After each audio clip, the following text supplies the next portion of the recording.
Mais pour moi, c'était un Sex and the City version la soixantaine. Oui, absolument.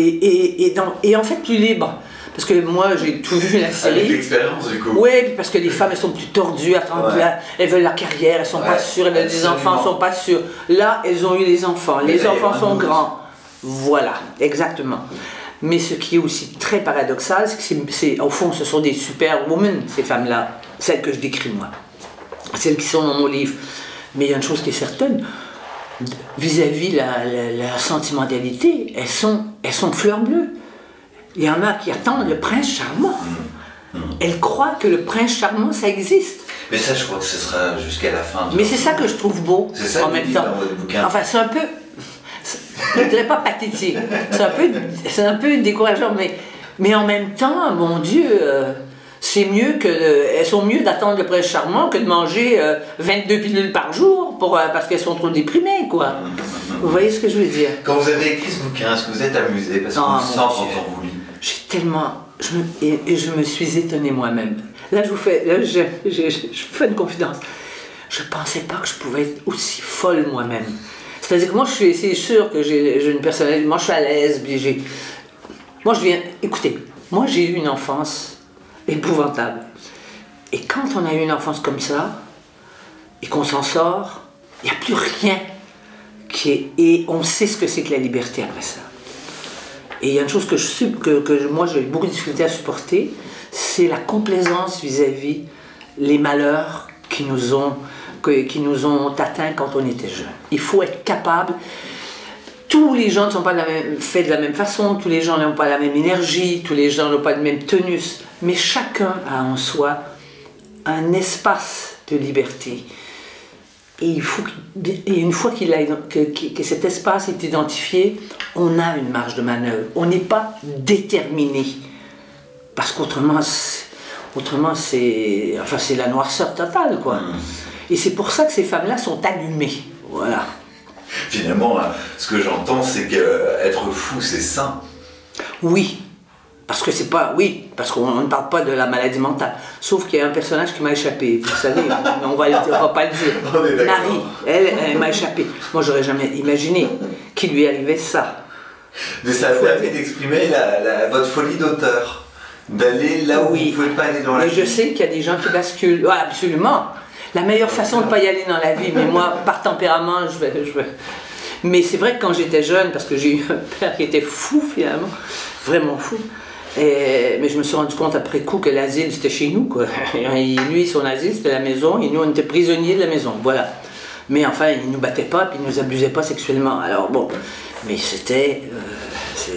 je l'ai raconté d'ailleurs dans une enfance à l'eau bénite. Mais moi quand j'étais jeune, ce qui me faisait peur, c'était de devenir folle, finalement. Et d'en faire basculer une, et ben ça me rassure.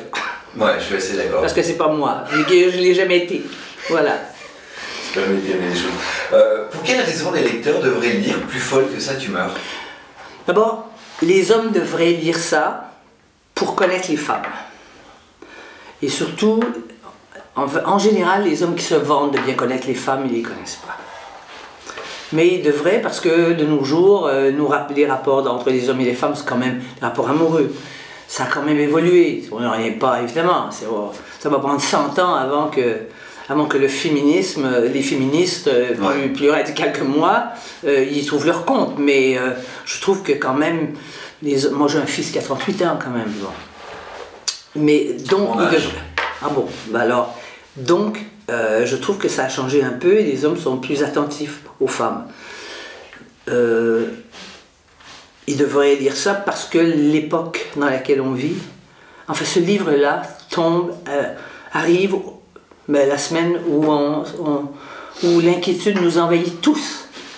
Hein? On ne sait pas ce qui va se passer là, avec ce nouveau président des États-Unis qui a décidé de tout changer. On peut le dire, l'interview passera un peu plus tard, mais on tourne le jour de l'investiture. Voilà, exactement. C'est pour ça que vous parlez de ça, c'est important qu'on le dise. Oui, très bien. Ça sera publié plus tard. D'accord, parfait. C'est bien de le dire. Voilà. Et je comprends l'inquiétude. Et puis quand il parle, oui, mais en même temps, il a une fille formidable. Sa fille qui a fait toutes les grandes écoles, à qui il confie d'ailleurs, le conflit d'intérêt, c'est d'une hypothèse, c'est sa fille qui devient conseillère, mais on voit bien que cette fille-là, elle est à l'aise, et moi je connais des gens qui le connaissent et qui la connaissent elle, et qui disent que c'est pas du tout une fille, parce qu'elle a l'air elle a l'air d'une belle Barbie, non?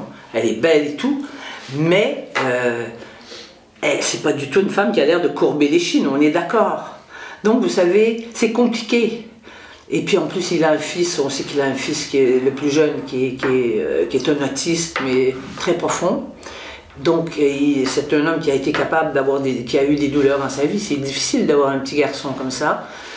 Donc vous savez, peut-être qu'il faut laisser la chance au coureur. Autrement il n'y aurait pas d'espoir. On se dit, bon ben, il faudrait faire quoi, une guerre civile? Mais il a été élu. On est en démocratie. Mais en même temps, on a raison d'être inquiet.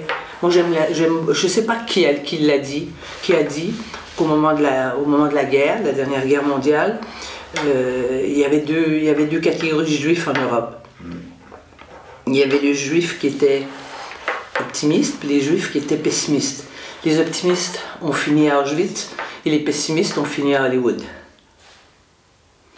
Alors, comment se définir par rapport à ce qui se passe? Parce que on sent bien que tout à coup la guerre se rapproche de nous. La seule chose qu'on peut faire en tant qu'homme et femme et homme, c'est de s'adapter et de réagir sur le moment. Oui, et puis de savoir que dans un contexte difficile, les bonheurs... Et pas se faire contrôler par la peur, non. Et les bonheurs personnels sont importants, et une sexualité bien assumée. Une sexualité libre, mais c'est de l'énergie en plus et c'est la vie. Alors c'est important ce que vous dites parce que je voudrais aller un peu plus loin. Déjà on a été un peu plus loin là avec Trump, mais par rapport à votre livre, Plus folle que ça tu meurs, on connaît votre engagement pour les femmes, la cause de la femme c'est très important pour vous. Alors justement j'ai envie de vous poser une question, est-ce qu'en 2007 c'est pas difficile finalement d'être un homme? Mais écoutez, moi au Québec je ne suis pas considérée par les féministes comme assez radicale, parce que moi je prends la défense des hommes. Je vous ai dit, moi j'ai un fils. Et moi j'ai écrit nombre de textes là-dessus, dans la déroute des sexes, j'en ai parlé, j'ai fait un documentaire sur la télévision, à la télévision canadienne là-dessus, de l'homme en désarroi. Et moi je suis sensible au désarroi des hommes. Mais quand je dis ça, vous savez, dans le discours idéologique radical, c'est un discours qui est tellement primaire, je dirais. Hein, on dit, bah oui, mais si tu dis ça, c'est parce que tu es pour les batteurs de femmes, puis t'es pour... Mais c'est pas ça, c'est que l'homme est fragilisé. Parce que, en fait, l'homme, il n'a rien voulu des changements entre les hommes et les femmes. C'est les femmes qui en ont pris l'initiative. Et moi, quand je suis arrivée à la télévision canadienne, j'étais la première femme à faire une émission politique. C'est moi qui interviewais tous les politiciens. Il n'y allait pas ailleurs. À ce moment-là, il y avait une émission, puis ils venaient chez moi. Mais j'ai littéralement pris la place d'un homme. Et je peux vous dire que les gars autour de moi, ça leur faisait pas plaisir. Et si je m'étais mise à pleurer, oui, mais si j'avais joué la victime, et alors il fallait que je retourne chez moi, je me mette à tricoter. On est d'accord. Voilà. Mais c'est sûr que les hommes sont plus fragilisés, puis les hommes sont aussi tous les enfants du divorce.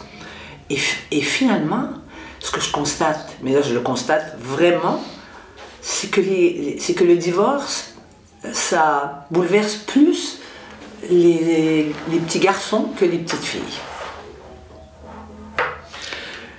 Plus folle que ça tu meurs, c'est aux éditions Flammarion, c'est votre tout nouveau roman en librairie depuis le 18 janvier. Un grand merci pour cet entretien. Ah, c'est moi qui vous remercie.